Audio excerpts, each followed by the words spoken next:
पिछले 72 घंटों में एक ऐसी चाल चली गई जिसने बांग्लादेश की सरकार को जमीन पर लापटका। जिस खेल की शुरुआत बांग्लादेश ने की थी उसे भारत ने ऐसे मोड़ पर खत्म किया कि अब ढाका से लेकर दिल्ली तक हलचल मची है। और ये कोई मामूली बयानबाजी नहीं थी, बल्कि ऐसा डबल एक्शन हुआ है जिसने पड़ोसी देश की सबसे बड़ी इंडस्ट्री और लाखों लोगों की रोजी रोटी को हिलाकर रख दिया। कहानी की शुरुआत होती है उस वक्त जब बांग्लादेश के कार्यवाहक नेता मोहम्मद यूनुस बीजिंग की उड़ान भरते हैं। चीन पहुंचते ही वो एक ऐसा बयान देते हैं जो सुनते ही भारत का खून खौल जाए। नॉर्थ ईस्ट को लैंडलॉक्ड बता दिया और फिर भारत के सबसे संवेदनशील इलाके सिलीगुड़ी कॉरिडोर यानी चिकन नेक को चीन को सौंपने का न्योता दे दिया। अब सोचिए, जहां से पूरे नॉर्थ ईस्ट का भारत से संपर्क जुड़ा है उस जगह को चीन को सौंपने की बात की जा रही है, और वो भी खुलेआम। भारत खामोश नहीं रहा। मंच था बीमस्टेक सम्मेलन का और बोलने वाले थे जयशंकर। जवाब ऐसा था कि यूनुस तो क्या, चीन तक समझ गया कि भारत अब सिर्फ सुनेगा नहीं, गूंजेगा भी। लेकिन असली ट्विस्ट तो इसके बाद आया। भारत ने अचानक वो सुविधा बंद कर दी जिससे बांग्लादेश अपने सामान को बिना किसी खर्च के भारतीय एयरपोर्ट्स और बंदरगाहों से मिडिल ईस्ट, यूरोप और दूसरे देशों में भेजता था। एक पल में ट्रेड ठप, फैक्ट्रियां बंद होने लगीं। गारमेंट सेक्टर, जो बांग्लादेश की रीढ़ था, अचानक लड़खड़ाने लगा। हजारों मजदूरों की नौकरियां हवा में झूलने लगीं और तब तक सबको समझ आ गया था कि ये ऑपरेशनल दिक्कतें नहीं, बल्कि भारत का वो जवाब था जो सिर्फ शब्दों से नहीं दिया जाता। लेकिन कहानी यहीं खत्म नहीं होती। जब ढाका की गलियों में अंधेरा घना होने लगा तब भारत ने एक और बिजली गिरा दी। अडानी ग्रुप की वो पावर सप्लाई जो बांग्लादेश को रोशन रखती थी, अचानक बंद कर दी गई। सरकार बौखलाई, हाथ पांव मारने शुरू कर दिए। दिल्ली और अडानी दोनों से गुहार लगाई, हम पेमेंट दे रहे हैं, सप्लाई चालू रखो। भारत ने फिर दिखाया कि रहम भी उसकी ताकत का हिस्सा है। सप्लाई तो बहाल कर दी, लेकिन एक चुप चेतावनी छोड़ दी, अगली बार शायद मौका भी ना मिले।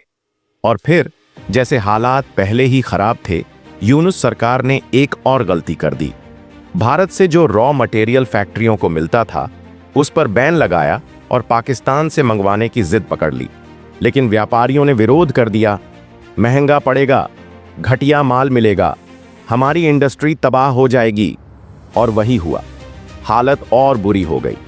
अब जब चारों तरफ से घिर चुके थे तो वही यूनुस सरकार जो भारत को आंखें दिखा रही थी, अब उसी भारत के दरवाजे पर सिर झुकाकर खड़ी है। प्लीज रॉ मटेरियल दोबारा देना शुरू करिए, बिजली मत काटिए। भारत ने कुछ नहीं कहा, सिर्फ मुस्कुरा दिया, क्योंकि असली ताकत वो होती है जो जवाब देर से देती है, लेकिन ऐसा देती है कि अगला कोई सवाल उठाने की हिम्मत न करे। अब सवाल सिर्फ इतना नहीं है कि भारत ने क्या किया, सवाल ये है, क्या भारत को अब आखिरी वार करना चाहिए? क्या बिजली की सप्लाई पूरी तरह काट देनी चाहिए, या फिर इतना ही सबक काफी है? अब मैं ऐसा पहलू दिखाता हूं जो अभी तक किसी ने नहीं सोचा होगा। चलो जरा पर्दे के पीछे की चालें समझते हैं, क्योंकि असली खेल अब शुरू हुआ है। बांग्लादेश का यूनुस चीन की गोद में बैठा क्यों? वो जानता था कि चुनाव पास हैं और वो ये दिखाना चाहता था कि बांग्लादेश अब भारत पर निर्भर नहीं, बल्कि उसके पास चाइना कार्ड है। लेकिन वो भूल गया कि चीन सिर्फ दोस्ती के नाम पर इस्तेमाल करता है जब तक उसे फायदा होता है। और जैसे ही भारत ने गेम पलटा, चीन चुप हो गया। न कोई बयान, न कोई मदद। यानी यूनुस ने जो चाल सोची थी वो उलटी पड़ गई। अब असली दिलचस्प बात यह है कि भारत ने जो किया वो सिर्फ जवाब नहीं था, वो एक ट्रायल था। भारत देखना चाहता था कि अगर हम ट्रांसशिप फैसिलिटी और बिजली जैसी चीजें रोकें तो बांग्लादेश की आंतरिक हालत कितनी तेजी से हिलती है। और परिणाम साफ था, 3 दिन में ही बांग्लादेश की पूरी आर्थिक नसें दब गईं। यही भारत की असली स्ट्रैटेजी है। अब भविष्य की तस्वीर देखो। अगर भारत चाहे तो ये दबाव धीरे धीरे बढ़ाकर बांग्लादेश को एक कूटनीतिक ट्रैक पर वापस ला सकता है। लेकिन भारत इस बार एक बड़ी डील चाहता है, सिर्फ माफी नहीं, एक long term policy commitment. Yunus की सरकार को शायद ये वादा करना होगा कि वो नॉर्थ ईस्ट या चिकन नेक जैसे मुद्दों पर फिर कभी चीन का नाम भी नहीं लेगी। और अब जो सबसे गहरी बात है, भारत ये चाल सिर्फ बांग्लादेश के लिए नहीं चला, ये एक सिग्नल था नेपाल, श्रीलंका और मालदीव जैसे देशों के लिए भी, जो धीरे धीरे चीन की तरफ झुकते दिखते हैं। भारत ने ये बता दिया कि जो देश भारत की स्ट्रैटेजिक लाइन पार करेगा, उसे आर्थिक और कूटनीतिक लेवल पर झटका तुरंत मिलेगा। एक और अंदाजा जो बड़ा खास है, आने वाले महीनों में भारत बांग्लादेश में नए निवेश और कनेक्टिविटी प्रोजेक्ट्स पर ब्रेक भी लगा सकता है और उन्हें सिर्फ उन्हीं शर्तों पर बहाल करेगा जब बांग्लादेश दोबारा दोस्ती की टेबल पर सीधा साफ खड़ा हो। और सोचो, अगर भारत ने बिजली की सप्लाई रोक दी और ईयू के लिए एक्सपोर्ट का रास्ता बंद ही रखा, तो बांग्लादेश का गारमेंट सेक्टर पूरी तरह ठप हो सकता है। वहां की राजनीति में भूचाल आ जाएगा, यूनुस की सरकार गिर भी सकती है। यानी इस एक फैसले से भारत किसी देश की सरकार की नींव हिला सकता है, और वो भी बिना कोई गोली चलाए। बात अब आंखों में आंख डालकर बात करने की नहीं रही, अब बांग्लादेश को भारत की शर्तों पर झुकना ही पड़ेगा। और शायद आने वाले दिनों में हम देखेंगे कि यूनुस की जगह कोई और चेहरा बांग्लादेश की सत्ता संभालता हुआ दिखे। वो चेहरा जो दिल्ली से आंख मिलाने की नहीं, दिल्ली के साथ चलने की बात करेगा।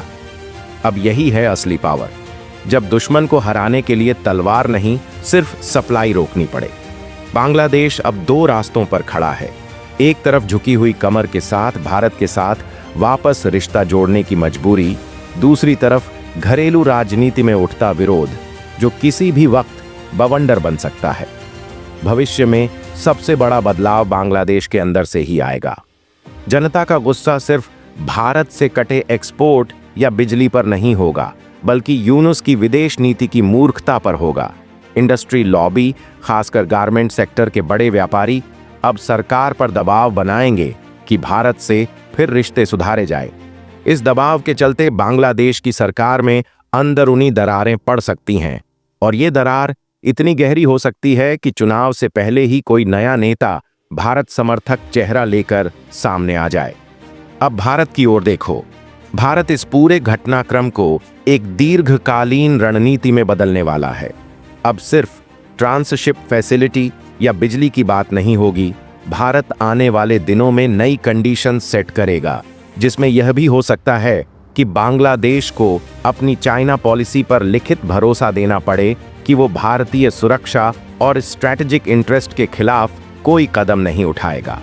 दूसरा, भारत अब बांग्लादेश की घरेलू राजनीति को साइलेंटली मॉनिटर करेगा। कुछ रिपोर्ट्स में यह भी संभावना जताई जा रही है कि भारत अपने पुराने नेटवर्क्स को फिर एक्टिव कर सकता है, ताकि अगली बांग्लादेश सरकार भारत फ्रेंडली हो। ये काम खुले में नहीं होगा, लेकिन इसके संकेत धीरे धीरे मिलने लगेंगे, जैसे भारत में बांग्लादेश की विपक्षी पार्टियों को ज्यादा तवज्जो मिलना या यूएन जैसे मंचों पर बांग्लादेश सरकार की चुप आलोचना।